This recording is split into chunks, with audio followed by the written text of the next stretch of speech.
মই ক্ষমা বিচাৰিছোঁ যেটো আমাৰ প্ৰগ্ৰাম শেডিউল আছিলে সেই মতে বেলেগ বেলেগ প্ৰগ্ৰাম আছিলে কিন্তু আজিৰ পৰা আমাৰ দলৰ অধিৱেশন আছে এই কাৰণে মই সময়টো অলপ আগতে লৈছো ইয়াৰ কাৰণে মই ক্ষমা বিচাৰিছোঁ দীঘলীয়া কথা ক'ব বিচৰা নাই আমাৰ যথেষ্ট অভিজ্ঞ আৰু শিক্ষাৰ লগত জড়িত ব্যক্তিসকল আজি অতিথি হিচাপে ইয়াত আছে মই শিক্ষাক ভাল পাওঁ শিক্ষাৰ যে বিষয় আছে এই বিষয়টোৱে হ'ল আমাৰ পৃথিৱীখন এটা এটা সভ্যতা গঢ় দিয়াৰ মূল যেটো সোর্স যার দ্বারা আমি বেস যার দ্বারা আমি সভ্যতাটো গঢ় দিওঁ এটো হৈছে শিক্ষা मोनसे मोनसे सोदोमस्रिखौ गायसननाया सोलोंथाइनि गेजेरजोंसो जायो दा बेनिखायनो दिनैनि समाव जोङो जि समाजखौ मोननो हादों बेखौ आथिखालनि सोलोंथाइ बेबस्थाया जोंनो बे समाजखौ दानानै होदों जितु समाज আমি পাবলৈ সমস্যা এইটো আজিৰ কথাই এইটো আমাক আজিৰ শিক্ষা ব্যৱস্থাই এইটো গঢ় দিছে বৰ্তমানৰ সময়ত শিক্ষাটো ইউনিভাৰ্সেলাইজেশন হৈ গৈছে এইটো গোটেই বিশ্বায়নত এটাই শিক্ষালৈ গৈ আছে আৰু ভাৰতবৰ্ষতো কাৰিকুলাম ইউনিফৰ্ম কাৰিকুলাম হ'বলৈ গৈ আছে এটা সময়ত আমি বেলেগ বেলেগ কাৰিকুলাম পাইছিলো বেলেগ বেলেগ টেক্সট বুক পাইছিলো লাহে লাহে কৈ আমাৰ ভাৰতবৰ্ষৰ যেটো কাৰিকুলাম যেটো সিলেবাস এটো এটাই হ'বলৈ গৈ আছে আৰু এটো মানে এই কাৰণে কৰিব লগা হৈছে কি আজি কিবা এটা যদি কম্পিটিটিভ এক্সাম আমি দিব লাগে কিবা চাকৰি এটা ল'ব লাগে এটো আমি অনলাইন ইন্টাৰভিউ দিব লাগিব আৰু অনলাইন ইন্টাৰভিউ দিব লাগিলে আপোনাৰ যিকিনো গ্ৰেজুৱেট পোষ্টৰ কাৰণে যিকিনো এজনে ইয়াত এপ্লাই কৰিব পাৰিব আৰু এই কাৰণে আমাৰ স্কুল এডুকেশনটো যদি ইউনিভাৰ্সেল কৰা নহয় বা আমাৰ নেশনালাইজ কৰা নহয় তেনেহলে আমাৰ ছাত্ৰ ছাত্ৰীয়ে আজি বাহিৰ ৰাজ্যবিলাকত যি শিক্ষা দিছে এই সেম শিক্ষা যদি আমিও দিব নোৱাৰো সেম কোৱালিটি এডুকেশন যদি আমিও দিব নোৱাৰো আমাৰ ল'ৰা ছোৱালীয়ে প্ৰাপ্য যেটো আছে চাকৰি বা বিভিন্ন সুবিধা ইয়াৰ পৰা বঞ্চিত হৈ যাব তো সেই কাৰণে আজি সময়ত যেটো নিউ এডুকেশন পলিসি ভাৰতত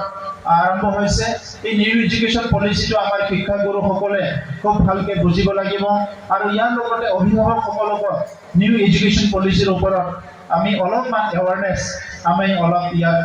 যি ইনফৰমেশন এটো আমাৰ অভিভাৱকসকলক আমি দিব লাগিব এই এডুকেশন পলিসিটো সলনি কৰাটো খুব ভাল হৈছে কাৰণ আমি দেখিবলৈ পাইছো বছৰৰ পৰা বছৰ পিছত বহুত গ্ৰেজুৱেট আমাৰ ওলাই আছে কিন্তু বহুতে এমপ্লয়েবল নহয় আমি অসমত আনএমপ্লয়মেন্ট প্ৰবলেম কৰি বহুত হাল্লা বা আন্দোলন কৰা বা কথা কোৱা বহুত দিনৰ পৰা শুনি আহিছো মই কিন্তু এইটো উপলব্ধি কৰিলো যেহেতু মই নিজে চাকৰি নকৰা মানুহ বা চাকৰি কৰিবলৈ মোৰ মন নাই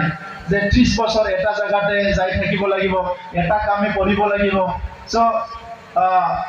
মোৰ মনটো অলপ বেলেগ মই অলপ ইন্ডিপেন্ডেন্টলি থাকি ভাল পাওঁ সো আজিৰ সময়ত আমাৰ যেটো শিক্ষা ব্যৱস্থা তাত যদি চাকৰি কৰিব লাগে গভৰ্ণমেণ্টতো ইমান চাকৰিৰ সুবিধা নাই আজি আমি সৌভাগ্য আমাৰ মুখ্যমন্ত্ৰী ডক্টৰ হিমন্ত বিশ্ব শৰ্মা ডাঙৰীয়াই 1 লাখ চাকৰি অসমত দিবলৈ গৈ আছে আৰু ইয়াৰে আধাতকৈ বেছি চাকৰি ইতিমধ্যে দিয়া হৈ গ'ল তো আমি সকলো লাকি বুলি ক'ব লাগিব সৌভাগ্য বুলি ক'ব লাগিব কিন্তু বহুত সময়ত গভৰ্ণমেণ্ট চাকৰি আৰু নলাব পাৰে এই চাকৰিখিনি শেষ হোৱাৰ পিছত কোনোবা ৰিটায়াৰ্ড হ'লে চাকৰি ওলাব কিন্তু আমাৰ লাখ লাখ নিবনুৱা সদায় ওলাই আহে বা গ্ৰেজুৱেট বিলাক আমাৰ ওলাই আহে এই সকলৰ কাৰণে এমপ্লয়ি যদি হ'ব লাগে তেখেতসকলক আমি কোৱালিটি এডুকেশ্যন দিব লাগিব আৰু কোৱালিটি এডুকেশ্যনটো right from foundation level LP স্কুলৰ পৰাই আমি এজন ছাত্ৰ বা ছাত্ৰীক আমি কোৱালিটি এডুকেশ্যন দিব লাগিব আমাৰ মেট্ৰিকৰ ৰিজাল্টটো আমি দেখিলে দুখ লাগে আমাৰ বিটিচিৰ যিবিলাক ডিস্ট্ৰিক্ট আছে এইবিলাক অলপ তলৰ ফালে থাকে তো সেই কাৰণে আমাৰ বহুতখিনি এডুকেশ্যনত কাম কৰিব লগা আছে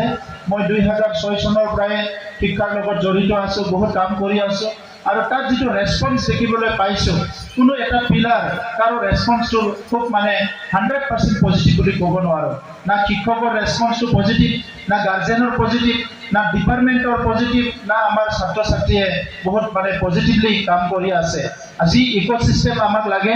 যি আমাক এনভায়ৰনমেন্ট লাগে যেনেবা পৰিৱেশ লাগে হেতু আজিও আমি গঢ় দিব পৰা নাই এই কাৰণে বহুত ল'ৰা ছোৱালী আমাৰ ড্ৰপ আউট হয় আৰু সেই ড্ৰপ আউট হোৱা বিলাকে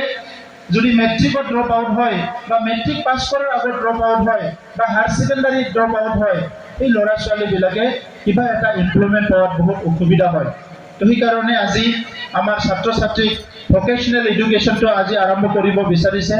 মই আমাৰ শিক্ষাগুৰুসকলক অনুৰোধ কৰিব বিচাৰিছোঁ বড়োলেণ্ডতো আমি এডুকেশ্যন পলিচি এটা বনাইছোঁ আৰু এতিয়া স্কুল এডাপশ্যন প্ৰগ্ৰাম আমাৰ আৰম্ভ হৈ আছে টিচাৰসকলৰ ট্ৰেইনিঙৰ কাৰণে এডভান্স ট্ৰেইনিঙৰ আমি ব্যৱস্থা কৰি আছোঁ আৰু আমি কোৱালিটি এডুকেশ্যনটো বিচাৰিছোঁ এই বছৰ আমি দেখিবলৈ পাইছোঁ 2020 চনত বড়োলেণ্ডৰ শান্তি অহাৰ পিছত বহুতখিনি পৰিৱৰ্তন হৈ গ'ল যোৱা সময়ত আমি দেখিছিলোঁ 6টা বজাত কোকৰাঝাৰ বন্ধ হৈ যায় বহুত আমাৰ টাউন চহৰ বন্ধ হৈ যায় নীৰৱ নিস্তব্ধ হয় আৰু ইটোকে সুযোগ লৈ পেলাই আমাৰ কিছুমান মানুহবিলাকে পৰিৱেশ বেয়া বুলি পেলাই কি কৰে ছাত্ৰ ছাত্ৰীৰ এটা ইম্পেক্ট এটা আনি দিয়ে এতিয়া পৰিৱেশ আমাৰ ভাল হৈছে এইকাৰণে দেখিবলৈ পাইছোঁ এইবাৰ বড়ো ল'ৰা ছোৱালীয়ে 60জন মান প্ৰায় 60জন ল'ৰা ছোৱালীয়ে MBBS আৰু BDS পাবলৈ সক্ষম হৈছে 14 আমাৰ BTC 5টা ডিষ্ট্ৰিক্টৰ পৰা 25জন ACS পাবলৈ সক্ষম হৈছে APSC এক্সাম সবে ACS নহয় ACS এণ্ড এলাইড বহুতে পাবলৈ সক্ষম হৈছে লাহে লাহেকৈ আমাৰ যথেষ্ট ইম্প্ৰুভ হৈছে সেইকাৰণে আমাৰ ল'ৰা ছোৱালীক ভালকৈ আমি শিক্ষাদান কৰিব লাগিব মই শিক্ষকসকলক অনুৰোধ কৰিছোঁ ছেটাৰডে ফ্ৰাইডে আপুনি যিয়ে ডেট নলওক কিয় এটা পেৰিয়ড আপুনি কাউন্সিলিং কৰিব লাগে এটা ক্লাছ টেক্সটবুকটো পঢ়ি থাকক কিন্তু ল'ৰা ছোৱালীৰ মনটো যদি অলপ মটিভেট কৰিব লাগে আপুনি এটা পিৰিয়ড এটা ক্লাছ আমি কাউন্সিলিং কৰিব লাগে আৰু এজন শিক্ষকে এটা শ্ৰেণী দায়িত্ব ল'ব লাগে আমি তো ছাবজেক্ট পঢ়াই থাকোঁ কিন্তু এটা শ্ৰেণী মই এইটো শ্ৰেণী দায়িত্ব লওঁ আৰু আমাৰ প্ৰত্যেকটো বিদ্যালয়ত কাউন্সিলিং হ'ব লাগে যে কোন ল'ৰাই কোন ছোৱালীয়ে কি কৰিব কোনে ডক্টৰ কোনে ইঞ্জিনিয়াৰ কোনে কি কৰিব আৰু মানে মাহত একবাৰ যোনে যি হ'ব যি প্ৰফেশ্যনটো ল'ব কোনোবা যদি কয় আজি গছেগাঁও হায়াৰ ছেকেণ্ডাৰী 100জনে যদি ডক্টৰ পঢ়িম বুলি কয় তেখেতসকলক মাহত একবাৰ কৈ ডক্টৰ কেনেকৈ পঢ়িব পাৰে ইয়াৰ কাউন্সিলিংটো আৰম্ভ কৰিব লাগে ইয়াৰ মানে তেখেতসকলক যিখিনি ইনফৰমেশ্যন লাগে আৰু ইভেন ডক্টৰবিলাকক হস্পিটেলৰ পৰা মাতি আপোনালোকে ইণ্টাৰেক্ট কৰিব পাৰে নতুন ডক্টৰ আহিছে ৰিচেণ্টলি তেখেতসকলে পাছ আউট হৈ আহিছে কোনোবা যদি কয় আমি পুলিচ অফিচাৰ হ'ম তাক পুলিচ অফিচাৰ মাতি আনি থানাৰ পৰা ছাত্ৰ ছাত্ৰীৰ লগত ইণ্টাৰেক্ট কৰিব দিব লাগে কোনোবা যদি কয় এগ্ৰিকালচাৰ অফিচাৰ হ'ম KBK আছে ওচৰতে কৃষি বিজ্ঞান কেন্দ্ৰ তাত চাইণ্টিষ্ট আছে তাক মাতি আনি ইণ্টাৰেক্ট কৰিব দিব লাগে যদি কোনোবা কয় মই ব্যৱসায়ী হ'ম গছেগাঁৱত ভাল ব্যৱসায় আছে তেখেতসকলৰ লগত ইণ্টাৰেক্ট কৰিব দিব লাগে নহ'লে আমি দেখিছোঁ MA পাছ কৰি নিজৰ মেট্ৰিক ফেল মা দেউতাইহে ল'ৰা ছোৱালীৰ কাৰণে আকৌ কাম বিচাৰিব লাগে মই চৰকাৰী দায়িত্ব লোৱাৰ পিছত বহুত অভিভাৱক মোৰ তাত আহিছে মানে ইমান দুখৰ বিষয় এজন মা আহিছে মাটো মানে মেট্ৰিকো পাছ কৰা নাই পঢ়া পাতি একো নাজানে তাই আহি মোক কৈছে যে ছাৰ মই আপোনালোকৰ পাৰ্টিক ভোট দিছোঁ মোৰ ল'ৰাজন MA পাছ কৰিলে কিবা নহয় কিবা কাম বিচাৰি দিয়ক কিবা এটা চাকৰি দিয়ক বুলি কৈছে ঠিকে আছে মাটোতো ক'বই কিন্তু MA পাছ কৰা ল'ৰা এজনে যদি আণ্ডাৰ মেট্ৰিক মা এজনৰ ওপৰত ডিপেণ্ড কৰিব লাগে নিজৰ আকৌ সংস্থাপনৰ কাৰণে এই শিক্ষাটো কেনেকুৱা শিক্ষা আমি প্ৰদান কৰিছোঁ এইটোতো মানে কোনো কনফিডেন্স আমি বিল্ড কৰিব পৰা নাই তো সেইকাৰণে সেইটো লাইনত অলপ আমি চেষ্টা কৰিব লাগে আৰু মই বহুত স্কুলত এতিয়া ঘূৰি আছোঁ আমাৰ পাৰফৰ্মেঞ্চটো ইমান ভাল নহয় মই আপোনালোকক এটা কথা ক'ব বিচাৰিছোঁ ৰিচেণ্টলি এখন বিদ্যালয়ত গৈছিলোঁ তাত মই ক্লাছ কৰি থকা সময়ত সোমালোঁ ক্লাছ 10ত মানে ক্লাছ কৰি আছে যাই পেলাই তাতে সুধিলোঁ এইবাৰ আপোনালোকৰ স্কুলত মেট্ৰিকত কিমানজন পাছ কৰিছে ক্লাছ 10ত ক্লাছ কৰি থকা শিক্ষকজনে নাজানে যে এইবাৰ মানে কিমানজনে পাছ কৰিছে মই সুধিলোঁ ফাৰ্ষ্ট ডিভিজন কিমানে পাইছে সিটোও তেখেতে নাজানে ছেকেণ্ড ডিভিজন কিমান পাইছে সিটোও নাজানে ৰিচেণ্টলি এইবাৰ মেট্ৰিক ৰিজাল্টৰ কথা সুধিছোঁ মই তাৰমানে আমি কানেকশ্যনে হোৱা নাই আমি এনে জাষ্ট কৰিব লাগে কাৰণে কৰি আছোঁ তো তেনেকুৱা বহুতখিনি সমস্যা আছে যিয়ে নহওক মই দীঘলীয়া কথা ক'ব বিচৰা নাই ছাত্ৰ ছাত্ৰীও অলপ গুৰুত্ব দিব লাগিব মই ছাত্ৰ ছাত্ৰীক কৈছোঁ তোমালোকৰ মেইন কামটো হ'ল পঢ়াৰ পিছত খেলা ধূলা কৰা গান বাজনা কৰা যি কৰা কিন্তু ভুল কাম নকৰিবা পৃথিৱীত বেয়া মানুহৰ কোনো জাগা নাই কোনোবা যদি বেয়া কাম কৰে নহয় তাৰ কোনো জাগা নাই পৃথিৱীত তাৰ কোনো ভাল নাপায় যোনে ভাল ল'ৰা ভাল ছোৱালী তেখেতসকলক ছাৰ মেডামো ভাল পায় মা দেউতাও ভাল পায় আমাৰ মামা দাদা চবে ভাল পায় যদি কোনোবা বেয়া হয় তাক ভাল নাপায় আৰু ছাত্ৰ ছাত্ৰীৰ কাৰণে পড়াই একদম মেইন কাম 22 বছৰ বয়সলৈকে ভালকে পড়া তুমি 22-23 বছৰতে তোমাৰ কেৰিয়াৰটো হৈ যাব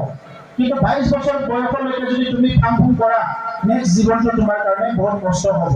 এই কাৰণে অলপ ভালকে গুৰুত্ব দি পঢ়িবা মই পিছত আকৌ আহিম আপোনালোকৰ লগত মই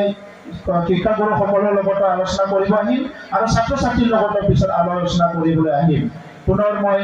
প্লেটিনাম জুবলি শুভেচ্ছা জনাইছো আৰু আপোনালোকৰ প্ৰগ্ৰাম ভালে ভালে হৈ যাওক এটোকে মই খুব কামনা কৰি মোৰ বক্তব্য সামৰিছো ধন্যবাদ আৰু এটা কথা মই ক'ব বিচাৰিছো জয়কালিহে এটা আমি সিদ্ধান্ত লৈছো আমি হায়াৰ সেকেন্ডাৰী বিলাক অলপ দুটা সিট কৰিব বিচাৰিছো গধূলিও কৰিব বিচাৰিছো দিনত মানে নৰ্মেল আৰু ফৰ্মেল ক্লাছ হ'ব গধূলি অলপ মানে ইনফৰ্মেল আমি কিছুমান কাম কৰিম তো সেই কাৰণে গোসাইগাঁও হায়াৰ সেকেন্ডাৰী বিদ্যালয়ত মই ভাল দুটা ৰুম কাউন্সেলিং সেন্টাৰ আৰু এটা লাইব্ৰেৰী উইথ মানে ইন্টাৰনেট ফেসিলিটি দুটা ইয়াত মানে আপোনালোকে এটা জায়গা দিব ইয়াত মই এস্টাবলিশ কৰিম সোনকালে এটা স্কুলে ইউজ কৰিব পাৰিব দুটা কাউন্সেলিং সেন্টাৰ আৰু দুটা ৰুম ভাল room counselling centre with AC আৰু তাত মানে এটা লাইব্ৰেৰী থাকিব আৰু লাইব্ৰেৰীত সব কেৰিয়াৰৰ কিতাপ থাকিব মানে ল'ৰা ছোৱালী এন্ট্ৰেন্স পৰীক্ষা দিব পৰা সব কিতাপ পত্ৰ থাকিব আৰু আপোনালোকৰ ছাত্ৰ ছাত্ৰী ইকন স্কুলৰ ছাত্ৰ ছাত্ৰী বিলাকক যোনে যি কেৰিয়াৰত যাব বিচাৰে তেখেতসকলক ইয়াতে কাউন্সেলিং কৰাই দিয়া হ'ব আৰু ৰিসেন্টলি অলপ মানে ফাইনান্সিয়াল বিচাৰি পেলাই আমাৰ প্ৰিন্সিপাল ডাঙৰীয়া আমাক কৈছিলে এইটো ফাইনান্সিয়াল ইয়াৰতে তেখেতসকলে যিটো ধন বিচাৰিছে এইটো আমি ৰিলিজ কৰি দিম আৰু অসম চৰকাৰৰ ভাল পেকেজ আছে আৰু সেকেন্ডাৰী হাই স্কুলৰ কাৰণে এইটো এমএলএ ডাঙৰীয়াই ক'ব মন্ত্ৰী ডাঙৰীয়াই কথা মই সকলোৰে ধন্যবাদ জনাইছো